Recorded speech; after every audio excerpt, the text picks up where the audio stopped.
The Animal Storybook, edited by Andrew Lang. How a Beaver Builds His House, from Bingley's Animal Biography. If we could look back and see England and Wales as they were about 1,000 years ago, we should most likely think that the best houses and most prosperous villages were the work not of the Saxon or British natives,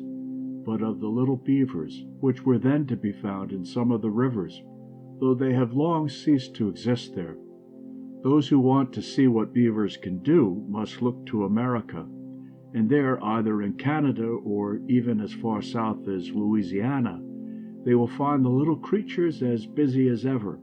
and as clever at house building as when they taught our forefathers a lesson in the time of Ethelstan or Canute. A beaver is a small animal measuring about 3 feet,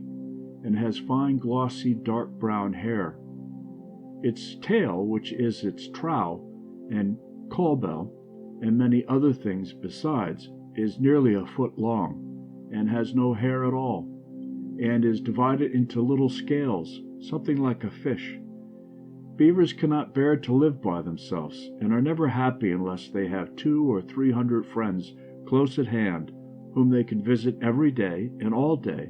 and they are the best and most kindly neighbors in the world, always ready to help each other, either in building new villages or in repairing old ones. Of course, the first thing to be done when you wish to erect a house or a village is to fix on a suitable site, and the spot which every beaver of sense thinks most desirable is either a large pond or, if no pond is to be had, a flat low plain with a stream running through, out of which a pond can be made. It must be a very, very long while since beavers first found out the way to make a pond out of a stream was to build a dam across it so strong that the water could not break through. To begin with, they have to know which way the stream runs, and in this they never make a mistake. Then they gather together stakes about 5 feet long and fix them in rows tight into the ground on each side of the stream. And while the older and more experienced beavers are doing this, for the safety of the village depends on the strength of the foundation, the younger and more active ones are fetching and heaping up green branches of trees. These branches are plaited in and out of the rows of stake, which by this time stretch right across the river and form a dam often as much as 100 feet from end to end. When the best workmen among them declare the foundation solid, the rest form a large wall over the whole, of stones, clay, and sand, which gradually tapers up from 10 or 12 feet at the bottom, where it has to resist the pressure of the stream, to 2 or 3 at the top, so that the beavers can, if necessary, pass each other in comfort. And when the dam is pronounced finished, the overseer, or head beaver, goes carefully over every part, to see that it is the proper shape and exactly smooth and even, for beavers cannot bear bad work, and would punish any of their tribe who were lazy or careless. The dam being ready and the pond made, they can now begin to think about their houses, and as all beavers have a great dislike to damp floors and wet beds, they have to raise their dwellings quite 6 or 8 feet above the level of the stream,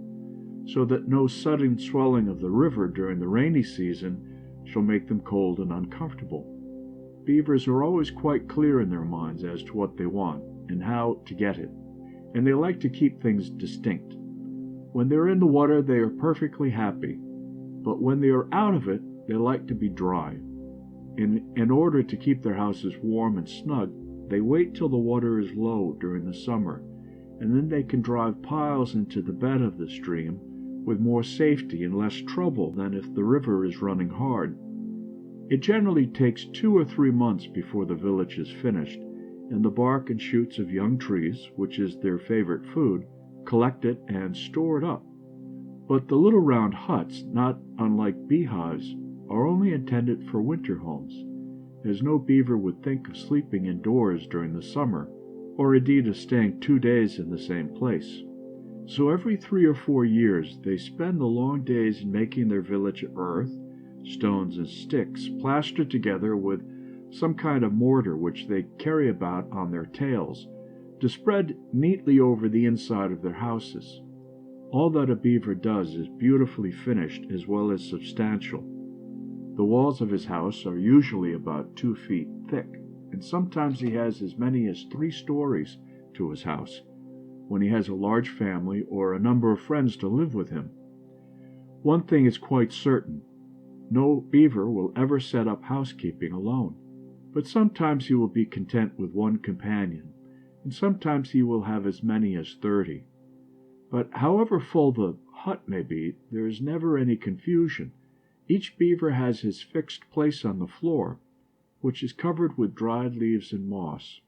and as they manage to keep open a door right below the surface of the stream, where their food is carefully stored up, there is no fear that they will ever be starved out, and there they lie all the winter and get very fat. Once a French gentleman who was traveling through Louisiana was very anxious to see the little beaver colony at work, so he hid himself with some other men close to a dam, and in the night they cut a channel about a foot wide through, and very hard labor they found it. The men had made no noise in breaking the dam, but the rush of the water aroused one beaver who slept more lightly than the rest, and he instantly left his hut and swam to the dam to examine what was wrong. He then struck 4 loud blows with his tail, and at the sound of his call, every beaver left his bed and came rushing to see what was the matter. No sooner did they reach the dam and see the large hole made in it than they took counsel, and then the one in whom they put the most trust gave orders to the rest, and they all went to the bank to make mortar. When they had collected as much as they could carry, they formed a procession, 2 and 2, each pair loading each other's tails, and so traveling they arrived at the dam, where a relay of fresh laborers were ready to load. The mortar was then placed in the hole and bound tight by repeated blows from the beavers' tails.